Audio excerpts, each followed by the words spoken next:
It's Liam Alexander Stewart with Inside the Ropes, and I'm back again with another fantastic interview for you today. My guest at this time, you can see across to my left, we are talking about a former Knockouts champion. We're talking about someone over 500 career matches, nearly 13 years in the business, and a plethora of stories and experiences for you today. It's the HBIC herself, Miss Mia Yim.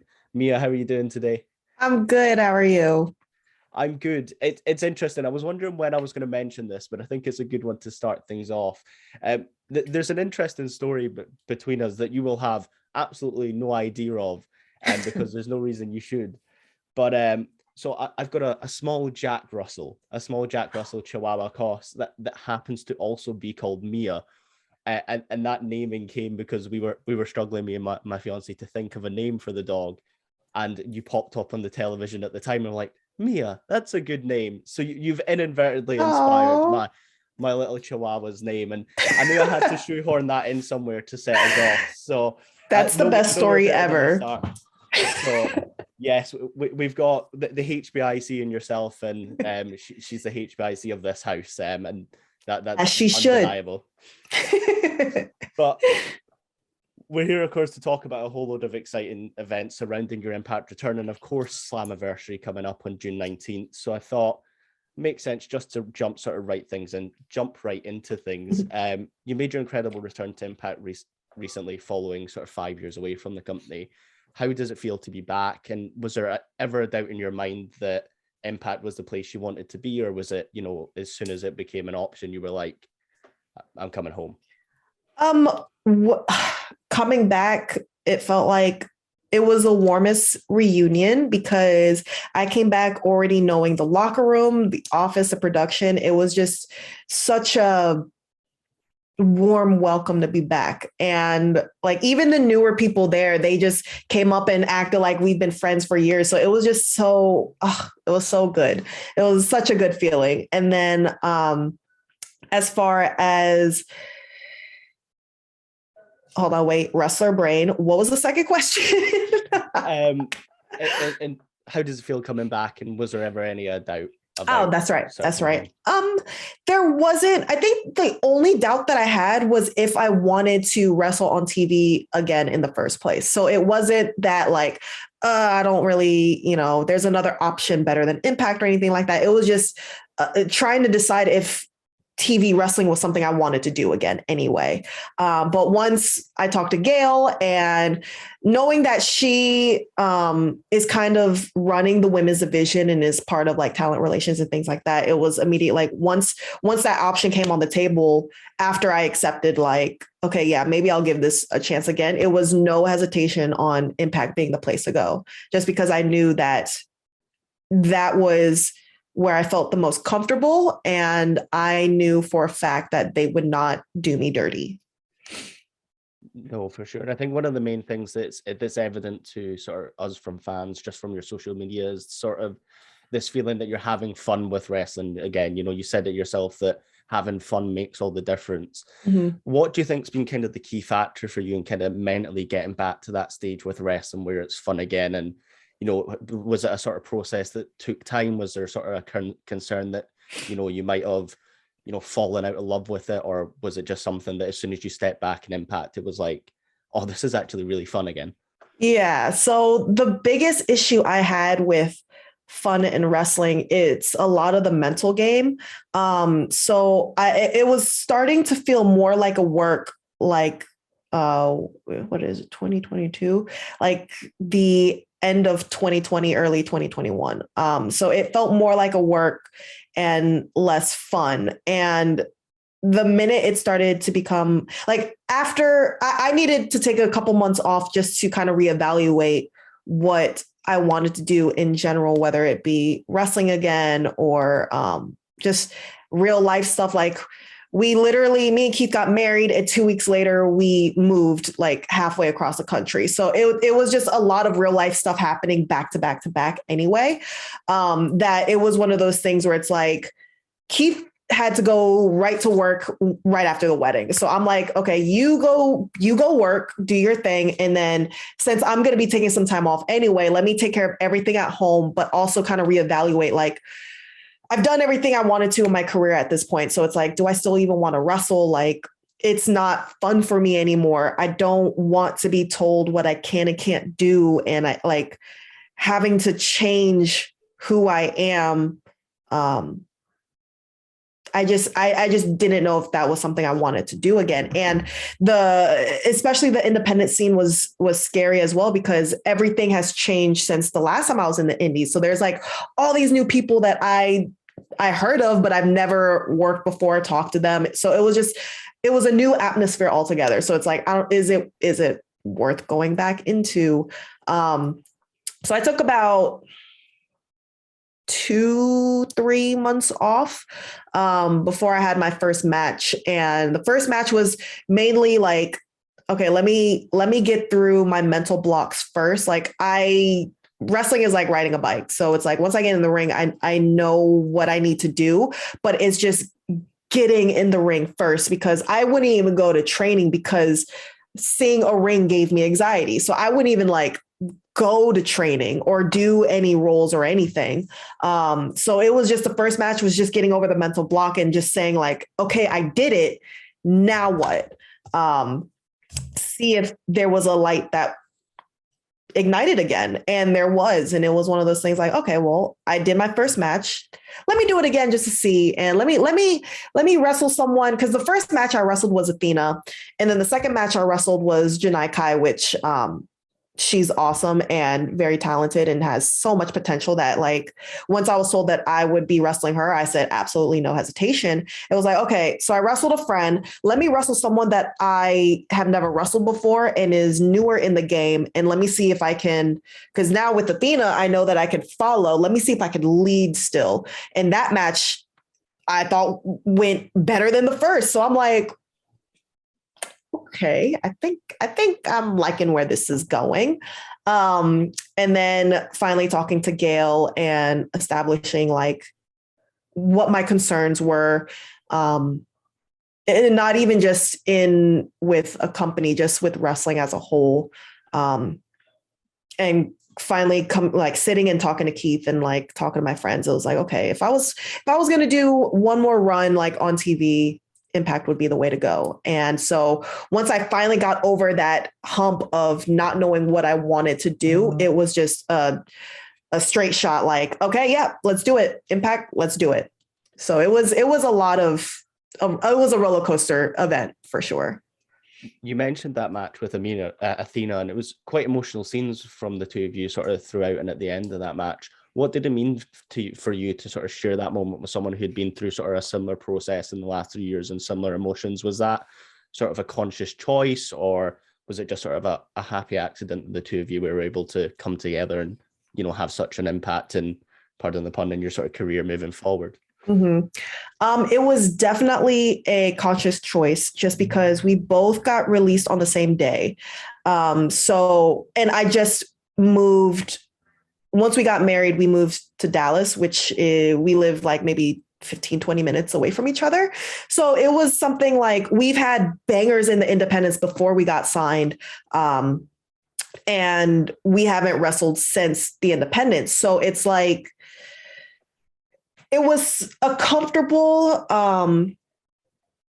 nothing that I for my first match, I needed to be safe. Like and this is going to sound, I don't know how it's going to come out when I say it, but like, I just needed a safe option for my first match, just so, and someone that I know that can lead me and will be able to bring me, if something were to happen, to bring me back, to be like, everything's going to be okay. Like, don't worry, we're going to be fine. And I knew that she was that person. So she immediately, when her 90 days were up, she started working. I think I took like an extra month or two. So then when I was asked if I wanted to wrestle her, knowing that that's my first match, I was just like, if it's not AK, Allison K, then yeah, it better be Athena. So yeah, that was a conscious choice for sure. You mentioned sort of your time on the independents before. We mentioned during the intro, you know, sort of nearly 13 years in the business. This November marks the 13th anniversary of your GAPW match against Annie Social, and sort of the 13th year match for your career. And outside of sort of giving you the fear of time, the one thing that I wonder is, over that time, over sort of those 13 years, how have you changed as a person and as an athlete, and how do you feel like the industry and your relationship with the industry has shifted? Do you feel like you want different things now than you did when you broke in, or is it still sort of the same goals, the same mindset this time sort of on? When I first started, like, women's wrestling was, so I didn't know much about the independent scene. So I didn't really know much of women's wrestling except for the bra and panty matches and the jello matches and all that shit. And sorry for my language. It slips sometimes. I apologize. And so when I got into the independents, it was much more, we were looked at as athletes, but it was still like the special attraction match of the show or whatever. Whereas now there's multiple women's matches and we're just considered a match. Like, it's not a special attraction anymore. It's not anything like different. It's just, there's 2 or 3 matches on the card and we good to go. So I'm very happy witnessing and being a part of the evolution of, like, when I first started to now. As far as what was the question before? That's all right. Sort of your goals and how they've shifted over time. So my goals, like, so I've done everything. When I first started wrestling, like, I wrote down everything that I wanted to do. Go, travel international, do Japan, sign a major contract, WWE, like, to do pretty much everything. And I've done it all. So I accomplished everything I wanted to in my career.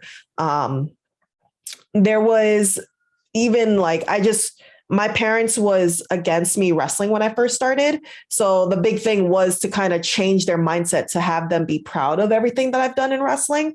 And I remember a text message that I sent to my dad after I got released, like, just saying, like, I'm sorry that I failed you. And, like, I should have done better this time, the third. And he was like, what are you talking about? Like, you've accomplished so much, and you weren't even supposed to make it, like, just with what they were looking for, what they were hiring this and the third. Like, you weren't even supposed to get hired, but you made it happen. He's like, I am proud of you for everything you've done.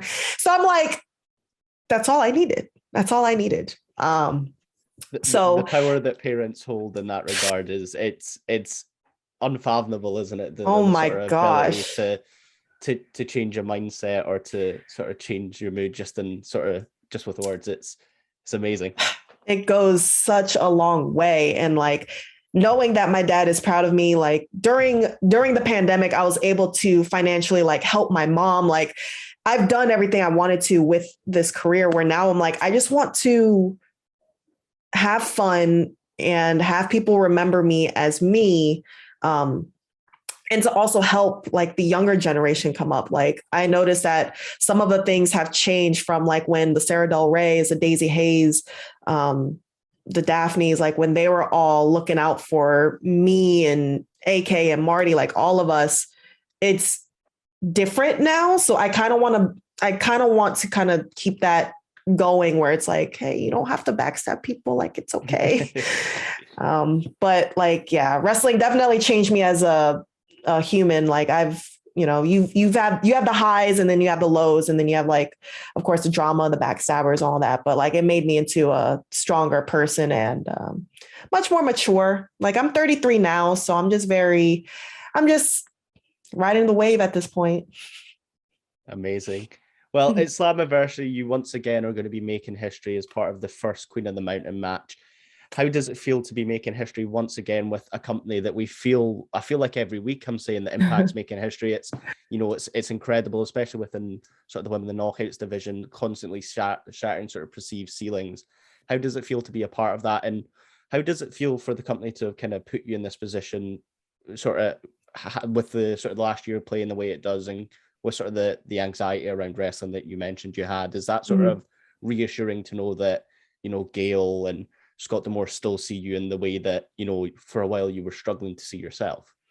1000%. Like, for them to give me the trust and opportunity to not just be a part of the company, but to be a part of a big match like Queen of the Mountain, that says a lot to me. And it helps, especially with my anxiety, it helps when the office backs you up, but when you're also put in a position where you're surrounded by a bunch of talented women that support each other. So, like, as nerve-wracking as this match is, because it's going to be history making, like, I'm still trying to learn the rules of the match.